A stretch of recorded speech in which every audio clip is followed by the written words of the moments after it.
Hey everyone, welcome to Cartographia IAS. Cartographia IAS में आप सभी का स्वागत है। मेरा नाम गौरव है and welcome back to brand new series जो हमारी चल रही है मॉडर्न इंडियन हिस्ट्री की। ओके, एमसीक्यूज हम लोग देख रहे हैं। सो जस्ट एक बार मेरे को देखने दो, आवाज आ रही है या नहीं आ रही। Let me check.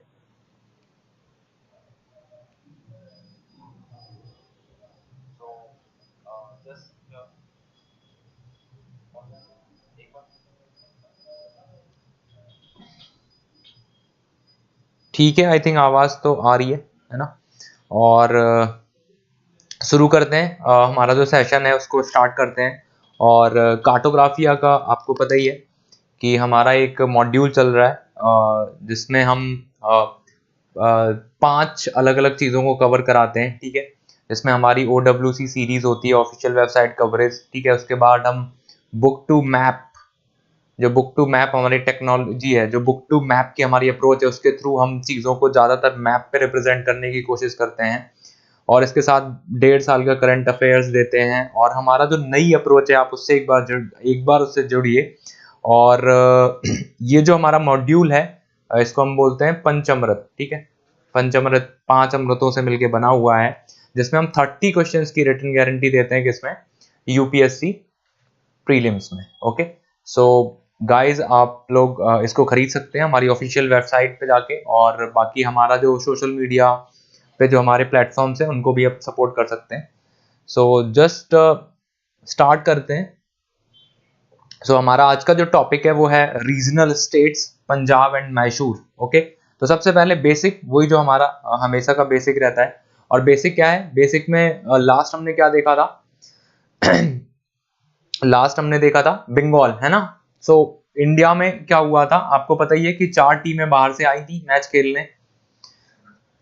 Portuguese, Dutch, English and फ्रांसीसी। ओके, अब ये मैच खेलने आई तो ये दोनों बाहर हो गई थी। पोर्चुगीज बाहर हो गए थे, डच बाहर हो गए थे, फ्रांसीसी कर्नाटक वाले वॉर में बाहर हो गए थे एंड अंग्रेज बचे थे। अब अंग्रेजों को हमसे मैच खेलना था। अब इंडिया में अलग अलग टीमें थी बहुत सारी। ठीक है, तो सबसे पहली टीम जो हारी वो थी बंगाल।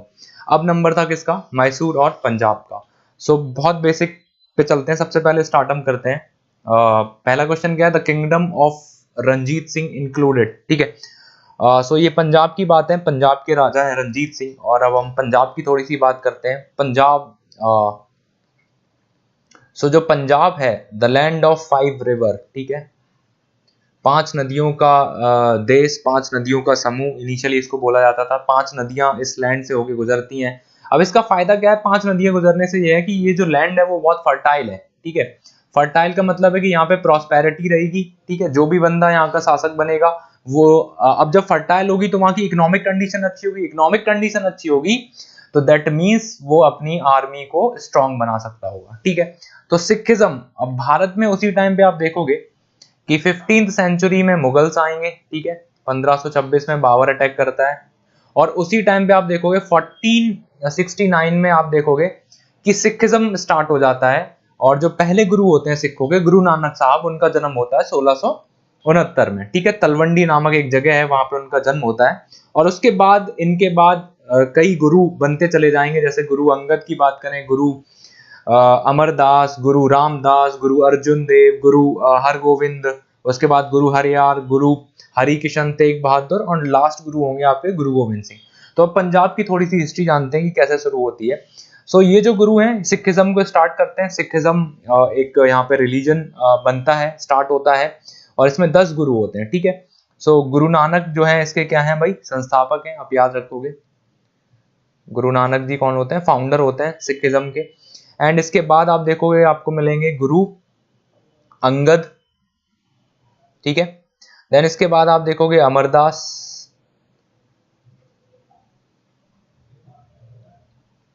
एंड उसके बाद आप देखोगे गुरु रामदास। ठीक है, रामदास के बाद गुरु अर्जुन। और इनसे एक एक फैक्ट आपसे पूछा जाता है, एक एक फैक्ट बहुत इंपॉर्टेंट है। अर्जुन के बाद आप देखोगे हरगोविंद जी। उसके बाद आप देखोगे कि हरियार, गुरु हरियार जी। उसके बाद आप देखोगे हरि किशन। गुरु हरिकिशन साहब। उसके बाद आप देखोगे कि गुरु तेग बहादुर, एंड लास्ट जो गुरु होते हैं इनका नाम होता है गुरु गोविंद सिंह। ठीक है, गुरु गोविंद सिंह। तो ये सिखिज्म स्टार्ट होता है और इनमें एक ही एक गुरुओं का क्रम चला आता है आगे तक। ठीक है, एंड सम पॉइंट पे आप देखोगे ये क्रम क्या हो जाएगा, बाद में डिसाइफर हो जाएगा। सो गुरु नानक की बात हम करें तो 1469 में इनका जन्म होता है और इसके बाद आप देखोगे सिखिज्म के संस्थापक इन्हीं को बोला जाता है। गुरु अंगद के बारे में एक चीज याद रखोगे, ये जो गुरुमुखी जो लिपि है, गुरुमुखी जो स्क्रिप्ट है वो किसने दी थी, तो गुरु अंगद ने। ठीक है, तो जो स्क्रिप्ट की बात अब जब भी आएगी, गुरुमुखी लिपि की जब भी बात आएगी तो वो किसकी, अंगद ने। ठीक है, उसके बाद गुरु अमरदास की अगर हम बात करें तो आप देखते हो कि सिखिज्म में एक शादी होती है। ठीक है, और उस शादी को स्पेसिफिकली बोला जाता है लवन।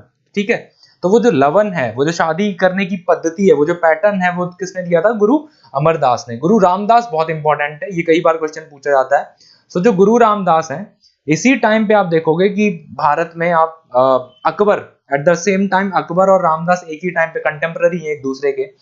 और अकबर क्या करते हैं, गुरु रामदास की जो पुत्री होती है बीबी भीनी, ठीक है, ये बहुत बार पूछा गया क्वेश्चन। सो बीबी भीनी जो होती हैं उनको कुछ गांव दिए जाते हैं अमृतसर के आसपास मुगल एम्परर अकबर के द्वारा। ठीक है, तो रामदास की पुत्री बीबी भीनी को। ठीक है, उसके बाद गुरु अर्जुन, गुरु रामदास क्या करते हैं, गुरु रामदास फिर अमृतसर शहर भी बसाते हैं, तो ये कभी आपसे पूछा जाए तो आप इजीली बता पाओगे। एंड देन गुरु अर्जुन जो है ये 5वें गुरु हैं और ये 5वें गुरु बहुत फेमस है एमसीक्यू के हिसाब से। होता क्या है, ये क्या करते हैं, अकबर के बाद क्या होता है, जहांगीर आएगा और जहांगीर का जो बड़ा लड़का होता है खुसरो, तो खुसरो की सहायता कौन करते हैं, गुरु अर्जुन देव। तो उस चक्कर में क्या करता है, बाद में जहांगीर खुसरो को, अर्जुन देव को क्या करवा देता है, मरवा देता है। तो ये एक बहुत इंपॉर्टेंट पॉइंट है। ठीक है, सो गुरु अर्जुन देव की हत्या करवा दी जाती है जहांगीर के द्वारा। उसके बाद हरगोविंद बहुत उतने इंपॉर्टेंट नहीं है, हरियार, हरिकिशन। गुरु तेग बहादुर आप याद रखोगे, ये सिखों के 9वें गुरु हैं। ठीक है, 9वें गुरु। ठीक है, और इस टाइम पे आप देखोगे औरंगजेब भारत में बैठा है और औरंगजेब की जो पॉलिसी है वो कट्टर इस्लामिक वाली पॉलिसी है। और उस टाइम पे गुरु जो तेग बहादुर हैं ये इस्लाम को कबूल नहीं करते, मानते नहीं है। तो इनका शीशगंज आप देखोगे, ये जो जगह है दिल्ली में, वहां पे इनका सर कटवा दिया जाता है और वहीं पे आज आप देखते हो शीशगंज गुरुद्वारा आपको देखने को मिलेगा चांदनी चौक में, उसी जगह पे। तो 9वें जो गुरु तेग बहादुर हैं उनकी हत्या करवा दी जाती है औरंगजेब के बाद। और उसके बाद जो गुरु बनते हैं ये बनते हैं गुरु गोविंद सिंह। अब इतना टाइम हो गया है, जब गुरु गोविंद सिंह गुरु तेग बहादुर की हत्या हो जाती है, तो अगले जो गुरु आएंगे ये बोलेंगे कि हमें जरूरत है मिलिट्री की, और ये स्टार्ट करेंगे Khalsa Panth. This is again very important. So 1699 में, 1699 में खालसा पंथ की स्थापना करते हैं कौन, गुरु गोविंद सिंह। ठीक है, और इसमें ये बोलते हैं कि हम अपनी मिलिट्री बनाएंगे, मिलिट्री को स्ट्रॉन्ग करेंगे ताकि हम मुगलों से लड़ सकें। ठीक है, और यहाँ से लड़ाई क्या हो जाती है, स्टार्ट हो जाती है। ठीक है, इसमें ये 5 चीजें बहुत इंपॉर्टेंटली बोलते हैं कि केस, कंगा, कड़ा, कृपाण और कच्छा, ये 5 चीजें होनी चाहिए सिखों के पास में। ठीक है, उसके बाद ये सिंह लगाना और कौर लगाना, इसकी भी शुरुआत करते हैं और एक स्टेटमेंट देते हैं कि मैं चारों वर्णों को सिंह बना दूंगा और मुगलों को भारत से मिटा दूंगा। ठीक है, और उसके बाद क्या होता है, 1707 में औरंगजेब की डेथ हो जाती है और 1707 में औरंगजेब की डेथ के बाद आप देखोगे उसके बाद के जो मुगल हैं वो कैसे हो जाएंगे, सॉफ्ट पावर के साथ आएंगे और वो सबसे फ्रेंडशिप करना स्टार्ट करेंगे। तो इसी टाइम पे बहादुर शाह और किनकी, गुरु गोविंद सिंह की दोस्ती हो जाएगी।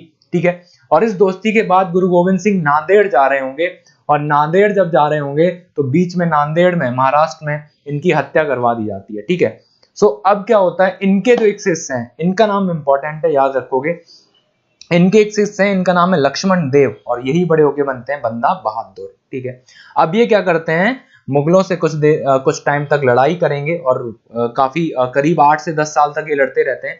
और 1716 में जब फर्रुखशियार होगा तो फर्रुखशियार क्या करेगा, बंदा बहादुर को पकड़ लेगा और बाद में इनको मार देगा। अब यहां से जो सिखिज्म है वो क्या हो जाएगा, बट जाएगा 2 भागों में।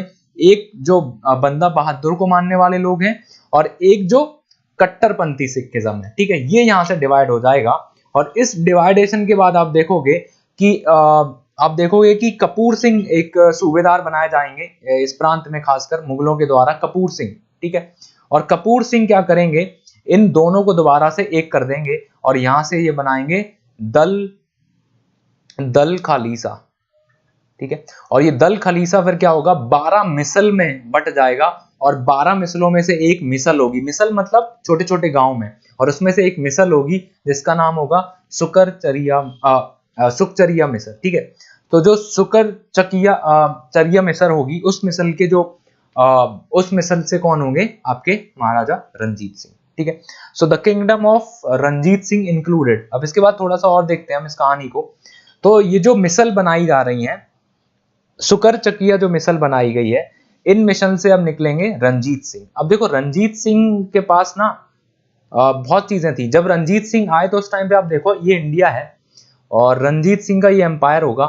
ये जो अफगान है, अफगान के अंडर में क्या था, ये वाला एरिया था पूरा, ठीक है। लेकिन होता क्या है, अफगानिस्तान में सिविल वॉर चल रहा है, अपना आंतरिक वॉर जब चल रहा है, तो इस वॉर के कारण यहाँ के जो किंग है, यहाँ के जो सुल्तान है, ठीक, अहमद शाह अब्दाली वगैरह, ये अपनी सिविल वॉर में उलझ जाते हैं। और जैसे ये सिविल वॉर में उलझ जाएंगे तो ये एरिया क्या हो जाएगा, वैक्यूम क्रिएट हो जाएगा इस एरिया में, और इसका फायदा उठाएंगे रंजीत सिंह और एक एक करके ये सारी चीजों को जीत लेंगे, ठीक है।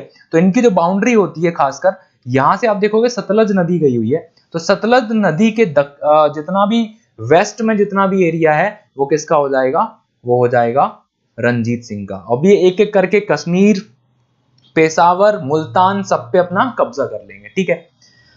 अब इनके अंडर में क्या क्या आ जाएगा, आप देखोगे कश्मीर, पेशावर, मुल्तान, ठीक है। इन सबको जब अपने अंडर में ये ले लेंगे, इसी टाइम की बात है, आप देखोगे कि जब जो अहमद शाह अब्दाली है, अहमद शाह अब्दाली का एक पोता होता है ग्रैंडसन जमान शाह, और जमान शाह क्या करता है, अटैक करता है पंजाब पे।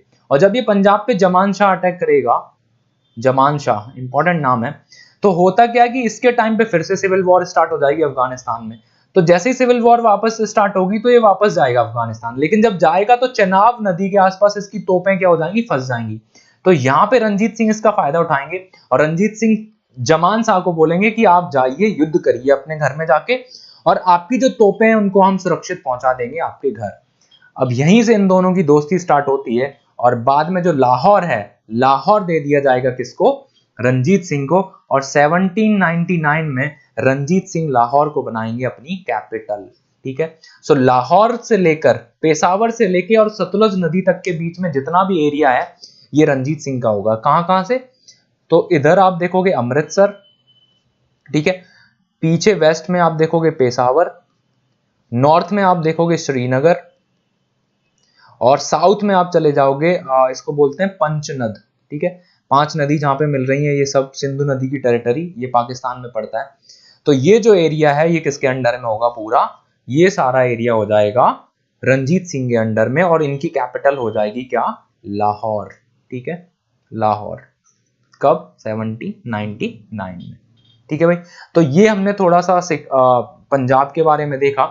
अब इसके बाद आप देखोगे अंग्रेजों को क्या लगेगा कि ये जो पंजाब है, पंजाब अंग्रेजों के लिए एज अ स्टार्टिंग में जो पंजाब है उसने बफर स्टेट का काम भी किया, क्योंकि जो अफगानी है, अहमद शाह अब्दाली, नादिर शाह वगैरह, यहीं से अटैक करते थे, ठीक है।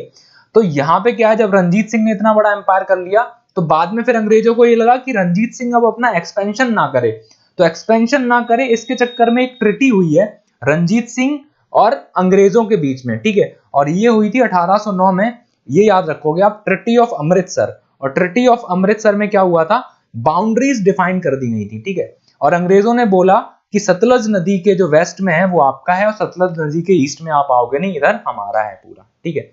और बाद में आप देखोगे 1839 में रंजीत सिंह की क्या हो जाएगी, मौत हो जाएगी, और उसके बाद से सिखिज्म क्या हो जाएगा, शुरू, फिर ये डिक्लाइन पे आ जाएंगे और अंग्रेजों के साथ इनसे 2 लड़ाइयां होंगी, 2 एंग्लो सिख वॉर होंगे, और उस वॉर के बाद लास्ट में सालवाई की संधि के द्वारा दिलीप सिंह को राजा बना दिया जाएगा और पंजाब को अनेक्स कर लिया जाएगा अंग्रेजों के द्वारा, ठीक है। तो ये हमारी पूरी एक स्टोरी हुई है। अब हम सारे क्वेश्चन देखते हैं। The kingdom of Ranjit Singh included Delhi, Kabul, Makran, Srinagar, अभी बताया है, श्रीनगर से लेके पंचनद तक, ठीक है भाई। सो पहले का आंसर हो गया श्रीनगर। चलिए आगे चलते हैं। टू विच मिसल और डिड रंजीत सिंह बिलोंग, किस मिसल से करते थे? तो भैया शुगर चकिया मिसल, ठीक है। Next move on. Capital of kingdom of Maharaja Ranjit Singh, Ranjit Singh की कैपिटल अभी बताई थी, लाहौर, कब? 1799 में, okay. Next move, Ranjit Singh got famous Kohinoor diamond from. अब देखो ये एक अच्छा क्वेश्चन है। अब देखो हुआ क्या था, भारत में 1739 में बैटल ऑफ करनाल हुआ था, ठीक है। और बैटल ऑफ करनाल में क्या हुआ था, मोहम्मद शाह रंगीला, ठीक है भाई, रंगीला हारा था किससे? नादिर शाह से। और नादिर शाह क्या है यहाँ पे, नादिर शाह ने न सिर्फ रंगीला को बेइज्जत किया, इस युद्ध में हराया, बल्कि उसको मुर्गा भी बना दिया, ठीक है। लास्ट में हमने सुना था ये, ठीक है। और इसको बहुत बेइज्जत किया गया। इसी टाइम पे नादिर शाह क्या करता है, 70 करोड़ रुपए दिल्ली से लेके जाता है। इसके साथ साथ ये कोहिनूर का जो डायमंड है वो भी लेके जाता है, ठीक है। अब उसके बाद होता क्या है, अब ये डायमंड पहुंच गया अफगानिस्तान में। जैसे ही अफगानिस्तान में पहुंचता है तो उस टाइम पे अहमद शाह जो अब्दाली है, अहमद शाह अब्दाली, उसका ग्रैंड सन होता है शाह सुजा, ठीक है। और शाह सुजा की मदद करते हैं कौन? रंजीत सिंह, ठीक है। सो रंजीत सिंह क्या करते हैं, शाह सुजा की मदद करते हैं। तो उस चक्कर में इनका जो पोता है ये क्या करता है, गिफ्ट दे देता है रंजीत सिंह को कोहिनूर हीरा। तो ये कोहिनूर फिर आ गया रंजीत सिंह के पास में। और बाद में जब ये दिलीप सिंह, ठीक है, दिलीप सिंह अंग्रेजों से बोलेंगे कि भैया हमें राजा बना दो, तो अंग्रेज बोलेंगे ठीक है भैया हम तुम्हें राजा बना देंगे। इनको राजा बना दिया जाता है, इनको इंग्लैंड भेज दिया जाएगा, और ये इंग्लैंड चले जाते हैं और बोलते हैं ये कोहिनूर हीरा हमें दे जाओ, ठीक है। और बाद में ये लॉर्ड डलहौजी के पास चला जाएगा कोहिनूर हीरा। तो रंजीत सिंह ने किससे लिया था? तो शाह सुजा राइट आंसर हो जाएगा। और ये ग्रैंड सन होता है किसका? अहमद शाह अब्दाली का, ठीक है। तो right answer is A. Who among the following has said God intended me to look upon all religious with the eye, ठीक है। ये बात जो कही थी, ये कही थी रंजीत सिंह ने, महाराजा रंजीत सिंह ने, ठीक है, कि सारे जो रिलीजन है उनको मैं एक ही आंख से, वन ईव से नहीं, उनको that is why he took away a light of from the others, ठीक है। तो ये एक स्टेटमेंट है जो आपको याद रखनी है महाराजा रंजीत सिंह की, ठीक है। सक्सेसर ऑफ महाराजा रंजीत सिंह, अब देखो रंजीत सिंह जब इनकी जब डेथ हुई रंजीत सिंह के बाद, तो फिर से सिविल वॉर स्टार्ट हो जाएगा पंजाब में।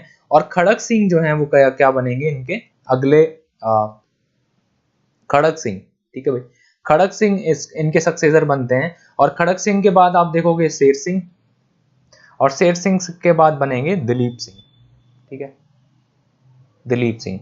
अब खड़क सिंह के टाइम पे आप देखोगे सिविल वॉर स्टार्ट हो जाएगा। यहाँ पे एक और व्यक्ति स्टार्ट हो जाएगा, नौनिहाल, ठीक है, नौनिहाल।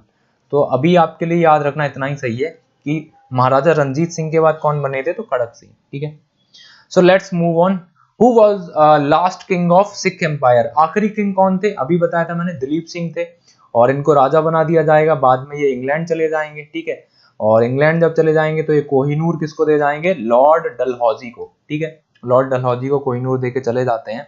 और यहीं पे आप देखोगे कि सेकेंड जो सिख और एंग्लो वॉर है वो भी खत्म हो जाएगा 1849 के आसपास, ठीक है।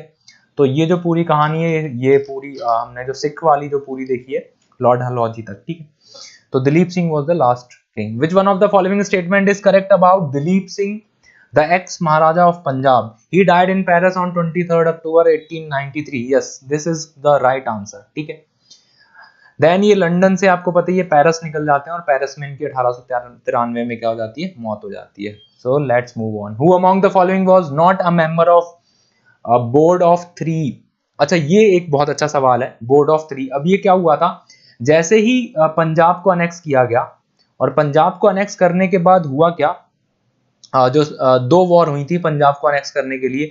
जो फर्स्ट एंग्लो सिख वॉर हुई थी, ये हुई थी 1845 से लेके 1846 तक। और जो सेकंड हुई थी ये हुई थी 1848 से लेके और 1849 तक, ठीक है। और यहाँ पे अनेक्स कर लिया जाएगा पंजाब को। और जैसे ही अनेक्स किया जाएगा तो पंजाब के जो अफेयर्स है ना, उनको डील करने के लिए लॉर्ड डलहौजी ने क्या किया था? बोर्ड ऑफ 3, 3 मेंबर्स का एक बोर्ड बनाया था। और इनमें कौन कौन थे, ये बहुत इंपॉर्टेंट है। एक तो थे इसमें हेनरी लॉरेंस, ठीक है भाई, हेनरी लॉरेंस। एक इसमें थे जॉन लॉरेंस। तो ये याद करना बहुत ही आसान है, हेनरी और जॉन लॉरेंस, ठीक है। जो हेनरी लॉरेंस थे ये थे प्रेसिडेंट, अध्यक्ष, ठीक है। और एक इसमें थे ग्रैनविले मैंस, ठीक है, ग्रैनविले मैंस, ठीक है। तो ये 3 लोग थे उसमें। सो इन्होंने क्या पूछा है, who among following was not, कौन मेंबर नहीं था, तो एच.एम. एलिट, सर हेनरी, ये थे ही, जॉन लॉरेंस भी थे, ये भी नहीं थे, एच.एम. एलिट, और ये भी नहीं थे। तो इसका आंसर हो जाएगा ए एंड डी, ठीक है भाई, ए एंड डी, ये दोनों क्या नहीं थे, मेंबर नहीं थे, ठीक है। Who emerged victorious in the first Anglo Mysore war. अब देखो, अब इसके बाद क्या हुआ, पंजाब को इन्होंने एनेक्स कर लिया। अब इस टाइम पे देखो कि मैसूर कैसे स्टार्ट हुआ। यहां पे कर्नाटक था, ठीक है, तो कर्नाटक में बिजी थे ईस्ट इंडिया कंपनी वाले। यहां पे हैदराबाद है, सो हैदराबाद में भी फ्रांसीसी और अंग्रेजों के बीच में चल ही रहा था, ठीक है। अब इसी टाइम पे आप देखोगे कि हैदराबाद इधर है, कर्नाटक इधर है, और इसी के टाइम पे आप देखोगे कि 1761 में पानीपत का the third battle of Panipat हो रहा है, ठीक है, थर्ड बैटल ऑफ पानीपत चल रहा है, किस किस के बीच में, तो अहमद शाह अब्दाली और मराठों के बीच में यहाँ पे। तो अब यहाँ पे जो ईस्ट इंडिया कंपनी है वो इधर भी देख रही है, इधर भी देख रही है, इधर भी देख रही है। तो यहाँ पे वाडियार डायनेस्टी थी, और वाडियार डायनेस्टी को सरपास करके खड़े हुए थे हैदर अली, ठीक है। सो हैदर अली एक बहुत ही, मैं बोलूंगा कि स्मार्ट बंदा था उस टाइम पे। और ये जो केरल वाला एरिया है, खासकर केरल वाला, और यहाँ पे वाडियार डायनेस्टी स्टार्ट होती है। अब देखो वाडियार डायनेस्टी कैसे स्टार्ट होती है, 2 चीजें याद रखोगे, आपने मिडाइवल में पढ़ा होगा, 2 बड़े बड़े एम्पायर यहाँ पे स्टार्ट होते हैं। एक का नाम होता है विजयनगर एम्पायर, ठीक है भाई, बहुत इंपॉर्टेंट है, और एक का नाम होता है बहमनी एम्पायर, ठीक है, विजयनगर और बहमनी। और इन दोनों एम्पायरों के बीच में आप देखोगे 250 साल तक लगातार लड़ाई चलती रहेगी, ठीक है। और बाद में एक बहुत इंपॉर्टेंट बैटल होगी, तालीकोटा का युद्ध, ठीक है, 1565 में, 1565 में द बैटल ऑफ तालीकोटा। और तालीकोटा के युद्ध में क्या होगा, विजयनगर एम्पायर हार जाएगा, और विजयनगर एम्पायर जैसे ही हारेगा तो इनके छोटे छोटे ग्रुप्स बनना स्टार्ट हो जाएंगे, छोटे छोटे डायनेस्टीज बनना स्टार्ट हो जाएंगी। अब यहीं से एक डायनेस्टी निकलती है, इनका नाम होता है वाडियार डायनेस्टी। और ये जो वाडियार हैं, ये कहां पे बैठेंगे, ये केरल वाले पार्ट पे, ठीक है, केरल से लेके कर्नाटक वाला जो पूरा पार्ट है, मैसूर वाला, वहां पे, ठीक है। सो वाडियार डायनेस्टी में चिक्का कृष्णराज इसके फाउंडर होते हैं, ये नाम याद रखोगे, चिक्का कृष्णराज इसके फाउंडर होते हैं, और वो यहाँ पे बैठेंगे। अब ये बैठते हैं, इन्हीं के टाइम पे क्या होता है, हैदर अली एज अ सूबेदार बनके, फौजदार बनके आता है। और यहाँ पे एक जगह होती है, थोड़ी सी स्टोरी सुनते हैं हैदर अली की। एक जगह है डिंडीगुल। सो डिंडीगुल का फौजदार बनाया जाता है किसको, हैदर अली को, ठीक है, हैदर अली को। अब जैसे ये फौजदार बनता है, अब ये महत्वाकांक्षी है बंदा, ठीक है, इसको आगे की चीजें समझ आ रही हैं कि कैसे। अब इसने फायदा क्या उठाया कि अंग्रेज उधर बिजी हैं, फ्रांसीसी इधर धीरे धीरे कमजोर हो ही गए, मराठास उधर बिजी हैं अफगानों के बीच में लड़ने से। अब इसने क्या किया, 1767 से 1669 के बीच में इसने क्या किया, 1761 में, 1761 में इसने श्रीरंगपट्टनम जो जगह है, बहुत इंपॉर्टेंट जगह है श्रीरंगपट्टनम, और इस श्रीरंगपट्टनम पे इसने अटैक कर दिया अपने आप को मजबूत करके, ठीक है। और जैसे ही इसने इस पे अटैक किया, और उसके बाद ये बन गया किंग, किसका, मैसूर का, ठीक है, मैसूर का राजा। अब जैसे ही मैसूर का राजा बना, अब आंखें खुली किसकी, मराठास की, निजाम की और ईस्ट इंडिया कंपनी की। उन्होंने कहा अरे ये क्या हुआ, ये कैसे राजा बन गया भाई, ये तो एक सूबेदार आदमी था, फौजदार आदमी था, ये राजा बन गया किसका, मैसूर का। और इसने क्या किया, ट्रेनिंग सेंटर कैंप लगाया, इसने थोड़ा बहुत पढ़ना भी सीखा, पहले ये अनपढ़ था, और इसने एक वेपन फैक्ट्री लगाई है, आधुनिक शस्त्रागार लगाया। और जब ऐसा काम तुम करोगे तो यहाँ पे ईस्ट इंडिया कंपनी बैठी है, इनको पता है कि भाई अगला ये मैसूर तो बहुत उछल रहे हैं, और कल को अगर इसने मिलिट्री वगैरह बना दिया तो ये बहुत ही ज्यादा उछलने लगेंगे, तो इनको अब दबाना पड़ेगा, और अंग्रेजों का अगला टारगेट होगा मैसूर। अब क्या करेंगे, अगर अंग्रेजों का वही काम, षड्यंत्र। अंग्रेज क्या करेंगे, मराठा और निजाम को अपने साइड मिलाएंगे और बोलेंगे कि चलो हम इसको, मैसूर तुम्हारे लिए, निजाम के लिए भी खतरनाक हो सकता है और मराठों के लिए भी। तो ये बोलते हैं कि हम तीनों मिलकर मैसूर के इसको, हैदर अली को हरा देते हैं। लेकिन हैदर अली भी स्मार्ट बंदा था, और इनिशियली इन दोनों ट्रीटी के साथ साथ उसने क्या किया, मराठा और ये जो निजाम है, उनसे खुद इसने बात करी, उसने बोला कि ईस्ट इंडिया कंपनी धीरे धीरे कब्जा कर लेगी हम सब पे और हम सबको खतरा है, ठीक है, क्यों ना हम तीनों मिलकर ईस्ट इंडिया कंपनी को हरा दें। और यहां पे क्या होगा, फर्स्ट एंग्लो मैसूर वॉर होगा, ठीक है, 1767 से लेके 1769, ठीक है, ये 66 भी होता है कई बुक्स में। सो ये जो फर्स्ट एंग्लो मैसूर वॉर होगा, इसमें अंग्रेजों को लगा था कि मराठास और निजाम हमारे साथ हैं, लेकिन होता उल्टा है, मराठा और निजाम होते हैं हैदर अली के साथ, और इस युद्ध में बहुत मारा जाता है ईस्ट इंडिया कंपनी को, ठीक है, अंग्रेजों को पटक पटक के मारा जाता है, और इतना मारा जाता है कि मंगलौर जो जगह है, मैंगलोर, उस मैंगलोर जगह पे कब्जा कर लेगा हैदर अली, ठीक है। और यहाँ पे एक ट्रिटी होगी बहुत इंपॉर्टेंट, ट्रिटी ऑफ मद्रास, ठीक है, ट्रिटी ऑफ मद्रास, क्योंकि मद्रास पे कौन बैठा है, अंग्रेज बैठे हैं, ट्रिटी ऑफ मद्रास। अब ट्रिटी ऑफ मद्रास के बाद क्या होगा, अंग्रेजों को बदला तो लेना ही है इनसे, ठीक है। सो अब क्या होगा, इस मद्रास ट्रिटी में क्या होगा, अंग्रेज बोलेंगे कि ठीक है तुम अपना एक्सपेंशन मत बढ़ाना, हम तुम्हें सहायता करते रहेंगे, एज वेल एज क्या करेंगे, तुम्हारे ऊपर कोई भी अटैक करेगा तो हम तुम्हारे लिए हमेशा खड़े हैं, ठीक है। ये इसमें एक समझौता होता है, लेकिन उसके बाद आप देखोगे कुछ साल के बाद मराठा अटैक करेंगे, किसके ऊपर, मैसूर के ऊपर। 1771 और 72 में जब मराठा अटैक करते हैं तब अंग्रेज सहायता नहीं करते हैं, किसकी, मैसूर की। अब यहां से क्या होगा, अंग्रेजों और मैसूर के दोनों के बीच में दोनों के रिश्ते फिर से खराब स्टार्ट हो जाएंगे, खराब होना।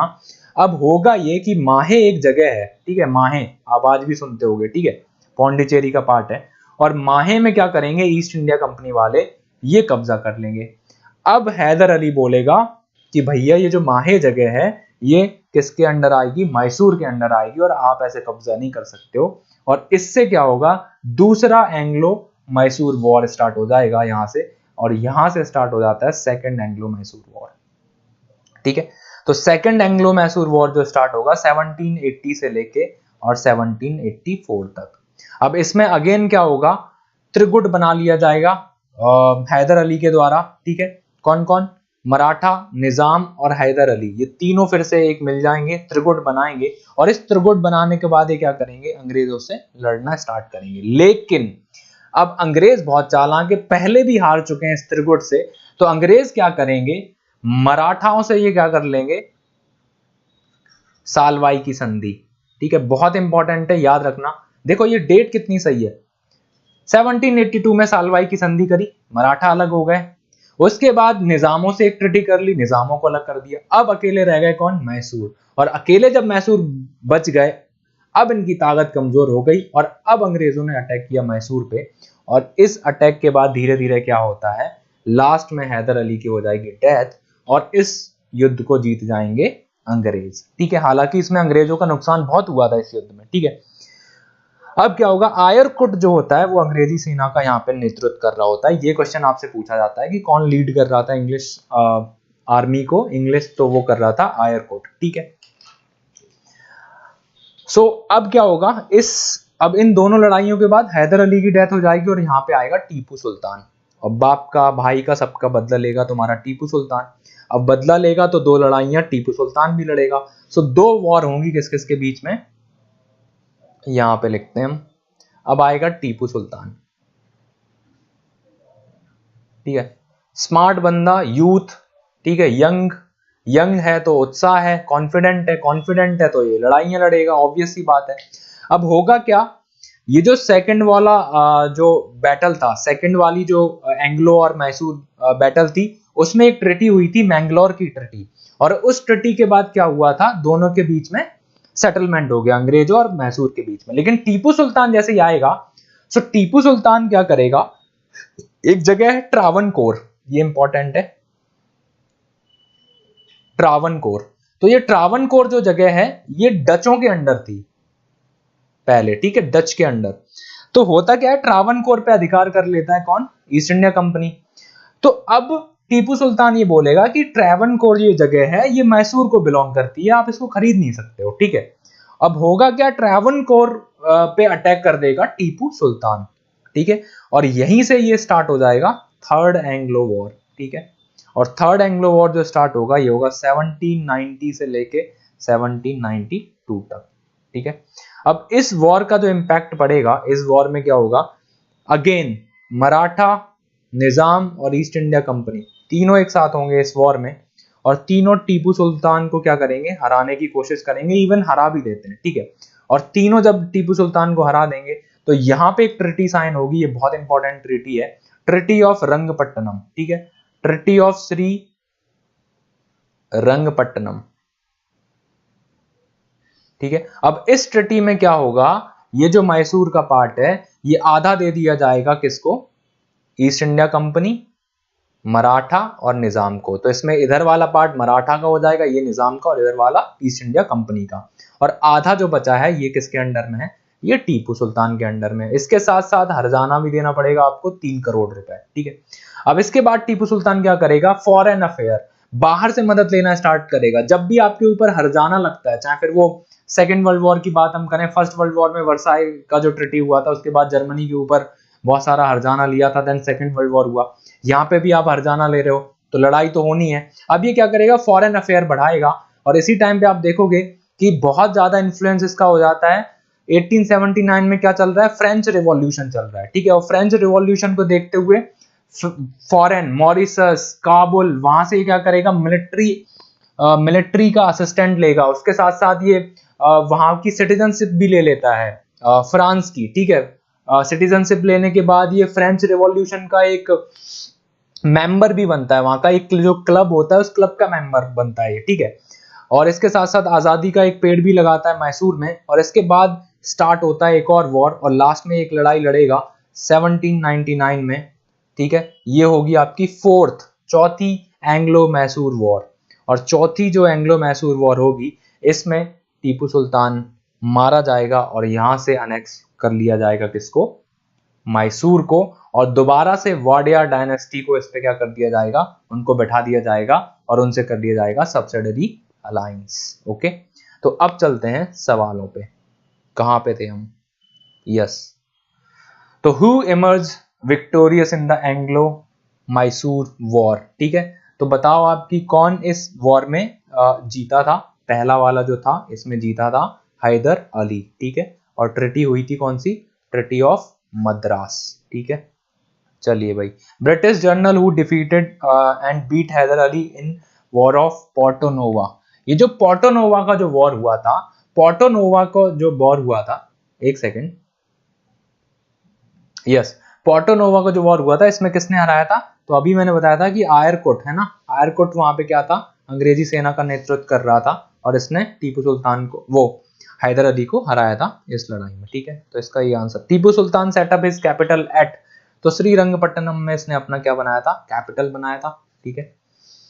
अगला सवाल, who among the following Indian ruler establish embassy in foreign countries on modern lines, ठीक है। तो टीपू सुल्तान है, इसने कई जगह अपनी एम्बेसीज बनाई थी, ठीक है। फ्रेंच में बनाई थी, काबुल में बनाई थी, मॉरिशस में बनाई थी, और वहां से क्या लिया था, असिस्टेंट लिया था अंग्रेजों से लड़ने के लिए, ठीक है। Tipu Sultan defeated the British army in 1788, जो 1780 की जो लड़ाई थी उसमें टीपू सुल्तान ने कहां पे, एक सेकेंड, या टीपू सुल्तान ने कहां पे ब्रिटिश आर्मी को हराया था, तो 2 जगह थी जो बहुत इंपॉर्टेंट थी, एक तो पोर्टोनोवा वाली थी, उसमें हैदर अली ने हराया था, और ये जो पिल्लूर वाली जगह है, ये पोल्लीलोर वाली जगह है, यहाँ पे हराया था किसने, टीपू सुल्तान ने ब्रिटिश आर्मी को, ठीक है। English man made the treaty of Srirangapatnam with, ठीक है। तो ट्रिटी ऑफ श्रीरंगपट्टनम किसके साथ हुई थी, अभी बताया था मैंने, टीपू सुल्तान के साथ हुई थी, तो राइट आंसर टीपू सुल्तान, ठीक है। When did Tipu Sultan die, 1799 में, लास्ट चौथा, फोर्थ एंग्लो मैसूर बैटल हुई थी, इसमें टीपू सुल्तान की क्या हो जाती है, हत्या एंड मौत हो जाती है, ठीक है। Which one of the following is correctly matched, ठीक है। फर्स्ट एंग्लो मैसूर वॉर जो हुआ था, ये हैदर अली वॉज डिफीटेड, पहला जो एंग्लो मैसूर वॉर हुआ था उसमें हैदर अली क्या हुआ था, डिफीटेड हुआ था, क्या ये सही है, ये मुझे आंसर आप लोग बताओगे चैट बॉक्स में, ठीक है। पहला जो हुआ था, हाँ भाई रोहित क्या हाल है,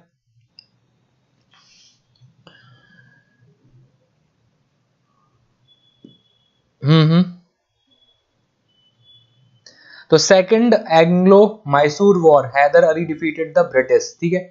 दूसरा जो वॉर हुआ था उसमें उल्टा हुआ था, ब्रिटिशर्स ने किसको हराया था? हैदर अली को। Third Anglo Mysore war, Tipu Sultan won the battle and did not cede it territory to British. Third में ये बोल रहे हैं कि Tipu Sultan won the battle but did not, नहीं टेरिटरी मिल गई थी, ठीक है। थर्ड में क्या हुआ था, टेरिटरी दे दी गई थी, ठीक है, आधा राज्य चला गया था टीपू सुल्तान का इसमें, ठीक है। Fourth Anglo Mysore war, Tipu was defeated and was killed in battle, ठीक है, हाँ ये फोर्थ सही है। इसमें टीपू सुल्तान हारा था और मारा गया था, ठीक है, तो ये राइट आंसर हो जाएगा। बेगम Samru constructed most eminent church, ठीक है, ये एक चर्च आप याद रखोगे यहाँ पे मैसूर में। सरदाना एक जगह है यहाँ पे, बहुत इंपॉर्टेंट चर्च, ये बनाई थी इन्होंने, मैडम सामरू ने, तो ये कई बार क्वेश्चन पूछा जाता है, ये आपको याद रखना होगा, ठीक है। Which one of the statement is not correct? So not correct बताओगे भाई। Ali Mardan Khan introduce the system of revenue farming in Bengal and Maharaja Ranjit Singh set up a modern foundry to manufacture cannon at Lahore, ठीक है, मॉडर्न फैक्ट्री होना चाहिए था ये। Sawai Jaisingh of Amber had equalled elements of geometry translated into Sanskrit. Sultan Tipu of Mysore gave money to the construction of the idol of goddess Shudra in Shri Sringeri temple, ठीक है भाई, answer बताओ, सही आंसर क्या होगा इसका? राइट आंसर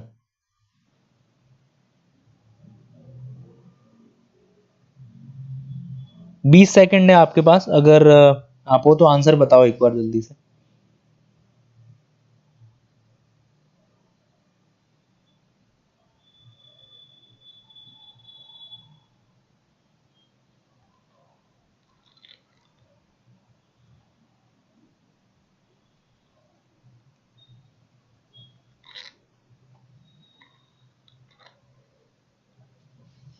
कौन सा ऐसा स्टेटमेंट है जो सही नहीं है? ठीक है, बाकी सब सही है।